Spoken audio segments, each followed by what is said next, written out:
Tu dois communiquer la vie de Jésus-Christ où que tu te trouves.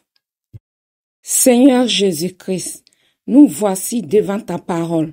Viens nous enseigner par ton Esprit Saint. Cher auditeur, que Dieu te bénisse. Au nom tout-puissant de Jésus-Christ. Amen. Le texte de base est tiré de Jean chapitre 4, du verset 27 au verset 42. Lisons la parole de Dieu. Là-dessus arrivèrent ses disciples, qui furent étonnés de ce qu'il parlait avec une femme. Toutefois, aucun ne dit « Que demandes-tu » ou « De quoi pars-tu avec elle ?»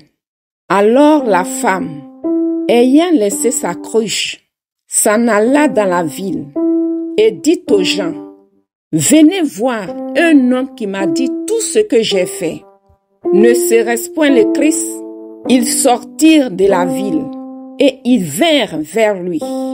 Pendant ce temps, les disciples le pressaient de manger, disant, « Rabbi, mange !»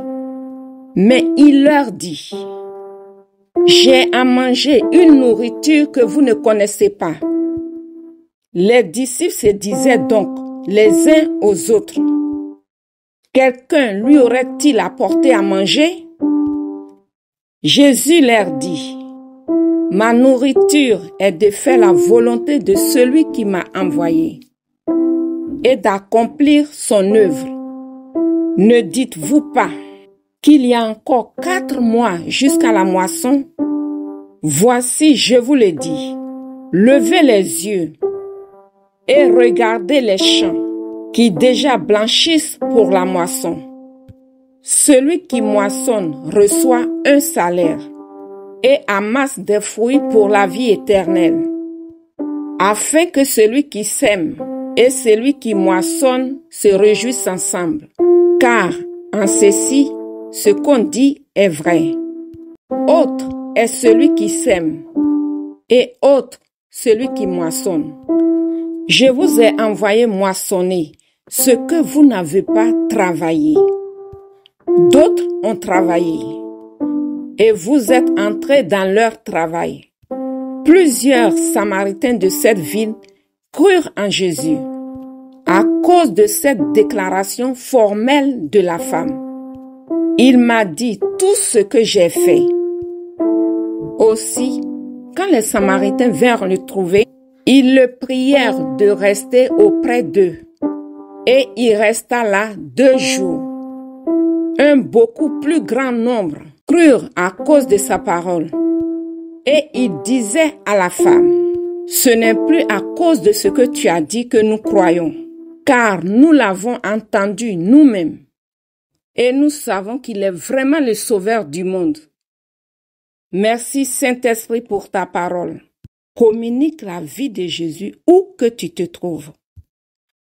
Le texte que nous voyons aujourd'hui vient ensuite de la conversation que Jésus a eue avec la femme samaritaine au puits de Jacob. Et dans ce texte, pendant que Jésus parlait avec la femme samaritaine, ses disciples étaient allés à la ville pour acheter des vivres. Et lorsque les disciples étaient de retour de la ville, ils ont trouvé Jésus en train de parler avec une femme. Ils étaient étonnés de voir le Messie en train de parler avec une femme. Mais ils n'osaient pas lui demander de quoi il parlait avec elle. Et nous nous souvenons de cette femme qui était venue puiser de l'eau au puits, avec tous ses soucis et ses souffrances.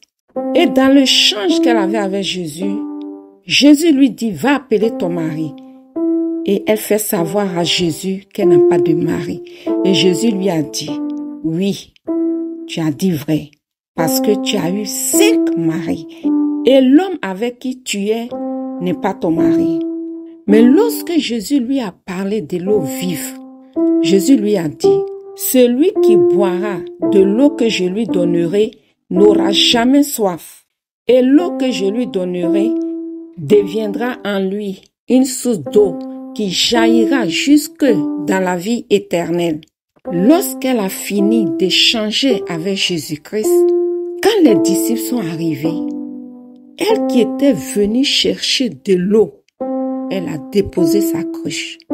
Elle a couru dans la ville pour annoncer aux gens de la ville, venez voir un homme qui m'a dit tout ce que j'ai fait.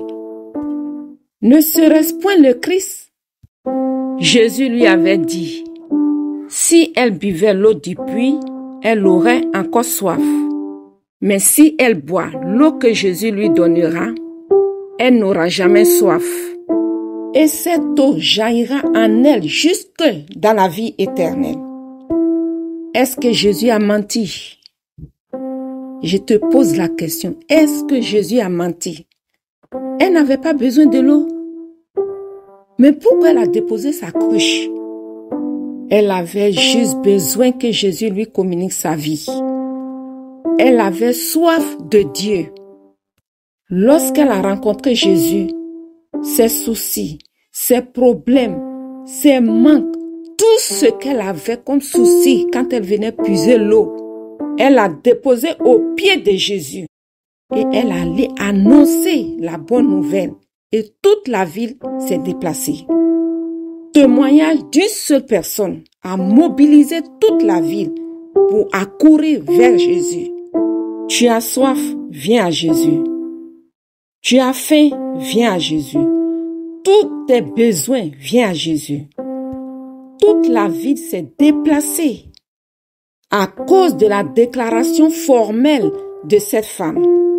Il m'a dit tout ce que j'ai fait. Rien n'est caché aux yeux de Jésus. Il voit tout. Il sait tout ce que nous sommes. Tu veux sauver ton âme? Viens à Jésus. C'est Jésus seul qui peut étancher ta soif. C'est lui qui peut te nourrir de la bonne nourriture, physiquement comme spirituellement. Jésus est la solution de ta vie. Tout ce que tu traverses, il n'y a que Jésus seul qui peut venir mettre un terme à ta souffrance. Et lorsque les gens de la vie sont arrivés à Jésus, ils ont écouté les paroles de Jésus.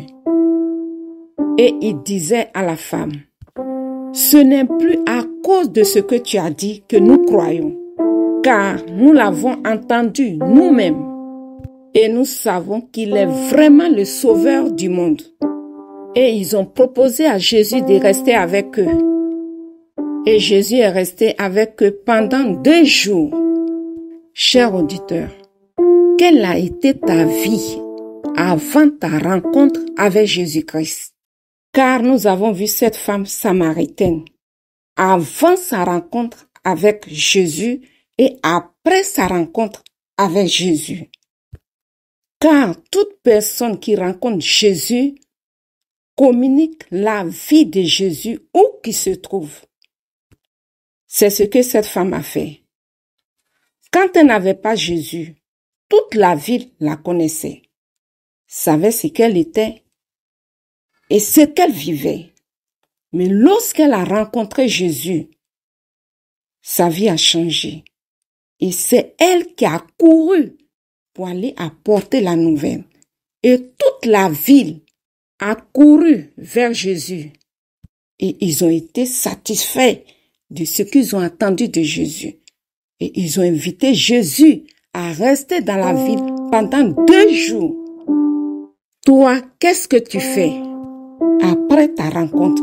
Si tu as vraiment rencontré le Seigneur Jésus-Christ, tu ne vas pas t'asseoir, tu vas courir pour annoncer la nouvelle, pour que ceux aussi qui n'ont pas encore rencontré le Seigneur viennent à Jésus. Jésus, c'est la vie. Jésus est la source d'eau qui jaillit. Lorsque tu l'entends, tu ne peux pas t'asseoir, bien-aimé. Jésus donne la vie à tout ce qui est mort. Tout ce qui est mort en toi, Jésus vient donner la vie. Et c'est ce qu'il a fait pour cette femme. Il le fait aujourd'hui pour toi et moi. Jésus est le sauveur du monde. Il donne la vie partout où il passe. Donc toi aussi, où que tu sois, apporte la vie. Car quiconque a rencontré le Seigneur Jésus-Christ, où qu'il se trouve, il communique la vie de Jésus. Prions. Père, nous te disons merci pour ton Fils Jésus-Christ que tu nous as envoyé.